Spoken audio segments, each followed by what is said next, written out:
Pouso suave ou queda brusca? Vocês se mantenham firmes aí, tudo de bom e bom humor para vocês. Centenas de milhares de russos em uma armadilha de dívidas. E no fim das contas, ninguém aqui precisa da gente. E o comércio está reduzindo os dias de trabalho. Bem, como se diz, a economia ficou sem fôlego. Putin não está apenas gastando bilhões do orçamento russo para continuar a guerra contra a Ucrânia. Ele está tirando os últimos centavos dos bolsos dos russos. E já não é mais possível esconder os fracassos orçamentários. Todo o dinheiro está indo para a operação militar especial. E é por isso que os preços estão subindo. Não há dinheiro no tesouro.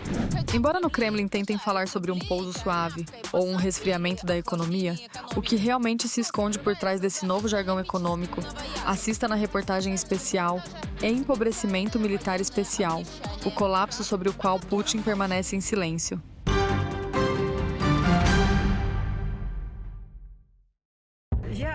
Fico indignado com a batata, porque a batata é tão cara, 99 e poucos centavos, 100 rublos o quilo.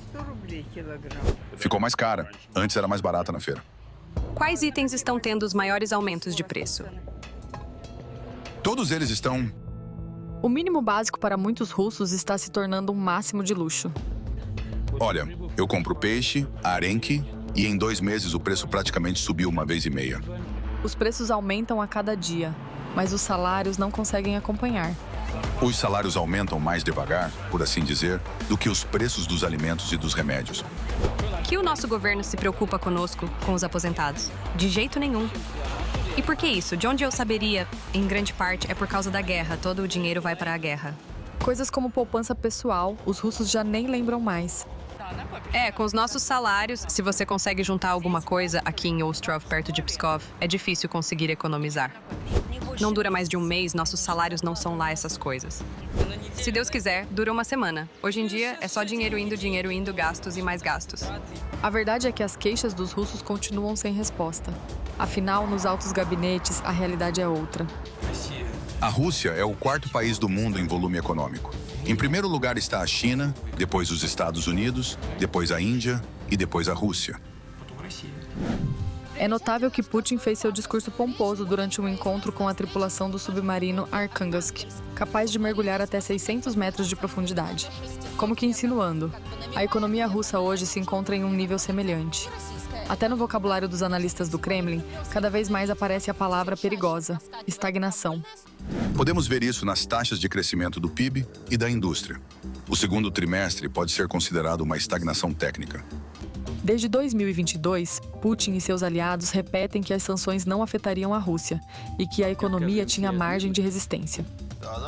Ela correu um pouco por 3 anos, mas corria com drogas, com esteroides que lhe eram administrados pelos canais orçamentários. Injetavam enormes quantias de dinheiro na indústria militar. Estimulavam a substituição de importações. Enfim, graças a isso, houve um período de revitalização. Mas tudo isso acabou, e a economia já desacelerou tanto que Putin começou a repreender o governo. E exige praticamente que se mudem as leis da economia. A moda soviética estabelece planos e cobra por seu não cumprimento. O governo recebeu uma reprimenda por causa dos sonhos não realizados de Putin, já que havia prometido ao ditador do Kremlin um crescimento econômico de 2,5%. Mas, no fim, a previsão foi reduzida para 1,2%. Não é um número muito inspirador para uma manchete vitoriosa. Ainda no ano passado, nós conversamos e discutimos tudo o que estava se formando em nossa economia. Falamos sobre a necessidade de tomar as medidas necessárias para combater a inflação. Concordamos que isso inevitavelmente levaria ao resfriamento da economia, a sua, como dissemos na época, aterrissagem suave. Um estalo em vez de uma explosão, crescimento negativo em vez de empobrecimento. No vocabulário do novo jargão do Kremlin, surgiram agora novas expressões: pouso suave e resfriamento da economia, em vez de colapso econômico. Não. Eles, na maioria das vezes, tentam negar a realidade. Falam sobre os sucessos da substituição de importações e sobre o aumento do padrão de vida, tentando convencer as pessoas de que vivem bem. Mas elas sentem que não é verdade, que cada vez vivem pior. E já chegam a um estado em que pensam: de que nos servem seus políticos, se não há presunto na sopa? Elas vivem pelo princípio de apenas passar o dia e aguentar a noite. Mas o dinheiro no orçamento está acabando. A Rússia tem aliados, exército, frota e finanças estáveis. Os aliados falharam. O exército apodrece em solo ucraniano, a frota é obrigada a se esconder nos portos, temendo os drones ucranianos. E as finanças... Segundo o Ministério das Finanças da Rússia, no final de agosto, o orçamento do Kremlin apresentava um rombo de 4,2 trilhões de rublos, 150 vezes maior que na mesma data do ano passado. 4,2 trilhões de rublos, quase metade do orçamento militar do Kremlin, poderiam comprar 840 mil apartamentos, ou construir uma cidade para 1 milhão de habitantes. A vila de Uglerod, no distrito de Krasnosulinsky, é a rua Tolstogo. Temos aqui 2 barracos. Imaginem só, é aqui que as pessoas vivem. Olhem em que condições elas vivem. Aqui está o verdadeiro retrato da prosperidade de Putin. Barracos, paredes descascadas e devastação. E no fim das contas, ninguém aqui precisa da gente. Não há água, não há banheiro, compramos carvão. Eu, por exemplo, compro carvão e aqueço meu fogão em casa. Tamara Petrovna, mas nós temos a 4ª maior economia do mundo. Sério. E essa não é uma história isolada. Enquanto o Kremlin finge estabilidade econômica, os russos comuns ficam cada vez mais pobres. No início do verão, uma laje caiu para baixo e quase atingiu uma criança. A casa está desmoronando, olhem, ela está inclinada. É por aqui que as crianças vão para a escola e para a creche, enquanto a administração apenas dá de ombros. Não gosta? Compre uma casa nova para você mesmo. E você conseguiria? Claro que não. O dinheiro que poderia ajudar milhões de russos a sair das comunidades, Putin preferiu gastar na guerra, em assassinatos para satisfazer suas ambições imperiais. E agora, chegou a hora de pagar a conta. Por isso é preciso pagar com uma situação econômica difícil. Isso também se reflete nos números macroeconômicos. Segundo nossa estimativa de crescimento, o PIB de julho, ano a ano, foi de 0,4%. Em junho, ainda era 1%. Brincando com porcentagens minúsculas, o ministro russo omite que esses números já não têm mais importância. Estagnação é cerca de 0. Menos 0,5%, mais 0,5% ou até mais 1%. Tudo isso pode ser chamado de estagnação. Além disso, os analistas do Kremlin relatam que a estagnação é inevitável. A economia russa continua oscilando entre estagnação e declínio. A paralisação do crescimento já pode ser considerada um fato estatístico. E os próprios russos sentem. Apesar do novo jargão econômico do Kremlin, a vida ficou mais difícil e mais cara. Aqui estão apenas alguns números desanimadores para a Rússia. 22% dos russos, ou seja, 1 em cada 5 tomadores de empréstimos, não conseguem pagar seus créditos. Outros 18% dedicam mais da metade de sua renda para dívidas. Esses são os resultados de uma pesquisa realizada pela Confederação Internacional das Associações de Consumidores. Os russos já estão economizando. Houve uma redução significativa e perceptível no consumo de manteiga no país. Sim, conforme relatam as redes de supermercados. Ou seja, a manteiga já não está ao alcance do bolso dos russos. Além disso, a variedade de produtos nas lojas está diminuindo, os consumidores estão empobrecendo e as redes de supermercados se adaptam à demanda. Nas prateleiras há menos álcool, produtos infantis e itens de cosmética. Se olharmos para os dados do comércio russo, a variedade de produtos caiu cerca de 15%. Ou seja, os produtos ainda estão nas prateleiras, mas a variedade está significativamente menor, porque, de fato, os russos não têm dinheiro para comprar muito. O faturamento caiu e, portanto, as redes de varejo russas estão reduzindo a oferta nas prateleiras. As próprias lojas, aliás, diminuem de tamanho para reduzir o aluguel, entre outras medidas. Em outras palavras, há um processo lento de deterioração da qualidade de vida que se manifesta em todos os lugares e continuará de forma bastante intensa. E a Rússia, digamos assim, estará inexoravelmente mergulhando na pobreza, de maneira profunda e prolongada. Essa situação levou a um fenômeno há muito não visto. Os russos começaram a protestar, claro, por enquanto de forma cautelosa e com reivindicações mínimas, pelo menos para não aumentarem os preços dos serviços públicos. Estão empobrecendo até mesmo as corporações, aquelas que formavam uma parte significativa das receitas do orçamento. A Autovaz, a Kamaz, as siderúrgicas, as fábricas de cimento e a ferrovia estão adotando a semana de trabalho de 4 dias, numa tentativa de ocultar a queda na produção e evitar demissões em massa. Da mesma forma, empresas do Kremlin há tempos colocam pessoas em licença forçada com salário mínimo, sem afetar a estatística de desemprego. O governo já deixou claro: relatórios valem mais que vidas. O assunto principal dos últimos meses tem sido quais medidas podem ser tomadas para salvar este ou aquele setor, como salvar a siderurgia, por exemplo. Embora haja a guerra e, aparentemente, metal seja necessário, o principal consumidor ainda era a construção civil. A construção russa caiu, a demanda por metal diminuiu e, consequentemente, a siderurgia não tem para onde vender. Além disso, as sanções cortaram o mercado europeu. Como resultado, a indústria siderúrgica russa será forçada a fechar plantas e apagar os altos fornos. E como você pode imaginar, isso é uma história bastante grave. Segundo o Banco Central da Rússia, 1 em cada 6 empresas russas não consegue cumprir suas obrigações financeiras. O maior marketplace russo com banco próprio, Ozon, a empresa de tecnologia VK, a Corporação Unida de Aviação e até mesmo o gigante do alumínio próximo a Putin, Rusal, estão atolados em dívidas que chegam a trilhões de rublos. Existem indicadores que não podem ser escondidos, como o transporte de cargas por ferrovia, que mostra diretamente se houve aumento ou diminuição de mercadorias. Este ano, ele deve cair cerca de 7 a 8%, já tendo caído mais de 5% nos 2 primeiros trimestres. Em novembro, prevejo que será, na prática, um evento muito triste para Putin, quando, apesar de todos os seus apelos, até o crescimento do complexo militar industrial será negativo. Putin já inventou como tirar os últimos centavos dos bolsos da população. Decidiram tapar o rombo orçamentário. Com o que mais, se não impostos? Para o próximo ano já está planejado o aumento do imposto sobre valor agregado.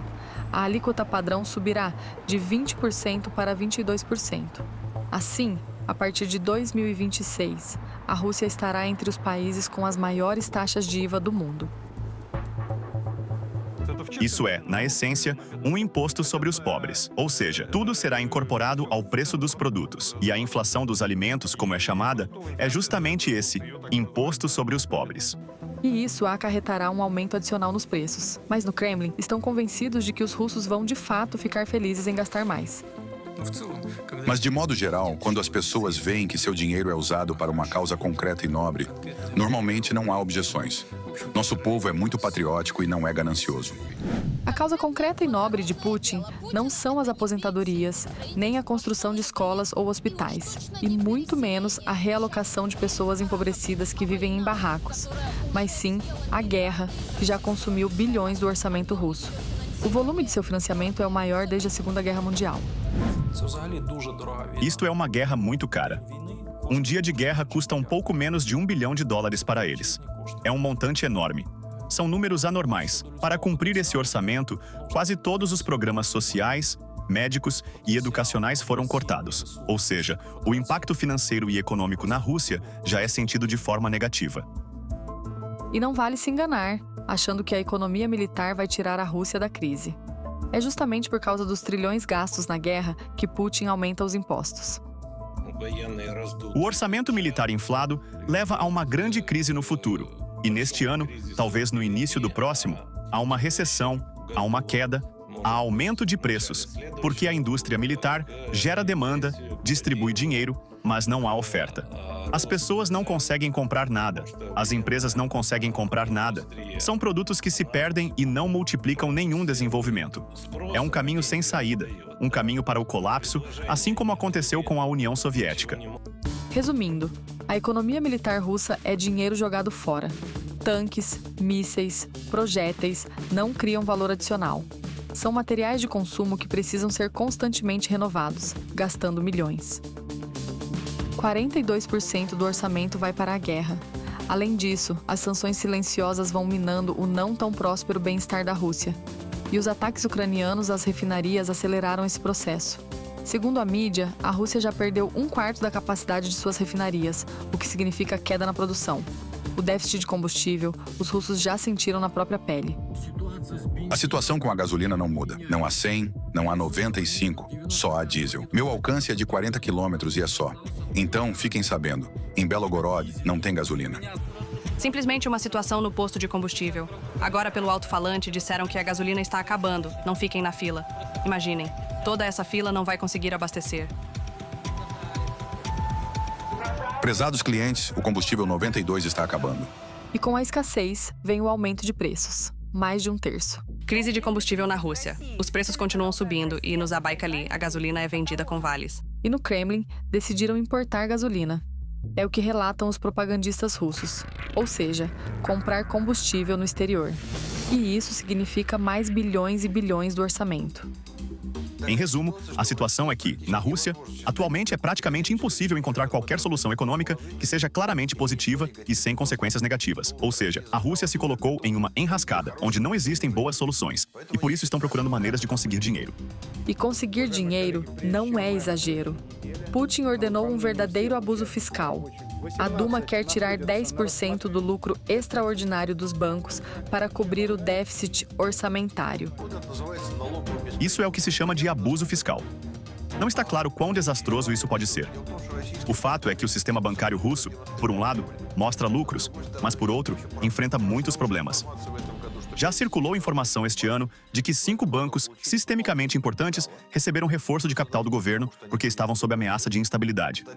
Então, nesse sentido, falar em lucros extraordinários, enquanto ao mesmo tempo você injeta dinheiro nos bancos para salvá-los da falência, é um jogo bem estranho. Até grandes corporações estão no alvo fiscal. Estão recebendo cobranças adicionais de impostos em massa e sendo submetidas a auditorias externas. Cada vez mais, durante as inspeções, encontram irregularidades e aplicam multas ou cobranças extras. Investimentos. Este é um fator-chave. É o quanto o setor empresarial está investindo hoje na manutenção da capacidade produtiva e no desenvolvimento da produção. A partir disso, dá para prever como a economia vai se comportar amanhã. O Centro de Análise Macroeconômica e Previsão de Curto Prazo, o principal centro macroeconômico no qual o governo se baseia, fez uma análise especial sobre investimentos e constatou números muito ruins. A arbitrariedade da burocracia e dos órgãos de fiscalização continua. Segundo os empresários, 2/3 sentem intensificação desse problema. Quem vai investir nessas condições? Portanto, ao observar gráficos do Rosstat, do SMAQ-P e do Instituto de Previsão Econômica da Academia de Ciências, todos mostram uma imagem econômica muito clara e consistente em uma direção entendível. E o grande irmão chinês não vai salvar a situação. No Kremlin, tentaram apresentar como um enorme sucesso de investimento a assinatura do acordo com Pequim para a construção do gasoduto, Força da Sibéria 2. Mas logo ficou claro, toda a ajuda chinesa parou por aí.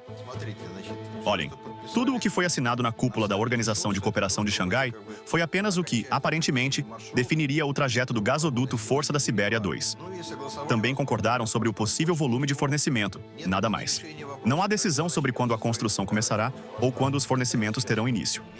A China está atualmente ajustando seu balanço energético, construindo um enorme complexo de hidrelétricas no Tibete, com investimento de 67 bilhões de dólares. Ou seja, a China está migrando para a eletricidade e, de forma geral, não tem pressa em aumentar o consumo de combustíveis fósseis que poderia comprar da Rússia. E a Rússia não consegue vender nada além de recursos energéticos, portanto, não é capaz de gerar receitas de outra forma. E a metalurgia russa não interessa a nenhum parceiro. A China e a Índia têm suas próprias indústrias fortes, e a Coreia do Norte não precisa de tanto metal assim. No fim das contas, os russos se viram sozinhos diante da pobreza em que Putin os colocou. É preciso se preparar para isso, para a real redução da renda, para interrupções no fornecimento de produtos petrolíferos, ou seja, escassez de gasolina, falta de eletricidade em muitas regiões. É preciso estar pronto também para acidentes tecnológicos, e não por ataques das forças armadas da Ucrânia, mas porque a infraestrutura está desgastada ao máximo e não há dinheiro para consertos. Simplesmente não reparam nada. Quando chegam os dias frios, os canos começam a estourar. Isso significa que é preciso se preparar para que a temperatura média nos apartamentos no inverno seja menor. Possivelmente falta de água ou aquecimento. Em suma, a vida. Putin queria agitação, e a partir de novembro é que a agitação vai aumentar. Mais dívidas, impostos mais altos, aumento de preços e queda no padrão de vida. Pelas ambições imperiais de Putin, os russos pagam com geladeiras vazias, empréstimos e moradias em ruínas, enquanto o governo gasta bilhões em armas. A estratégia de aterrissagem suave fracassou. O país é tomado pela estagnação e pela pobreza. E quanto mais tempo Putin prolongar a guerra, mais destrutivo será o colapso econômico para a Rússia. Ksenia Barvinenko. Reportagem especial.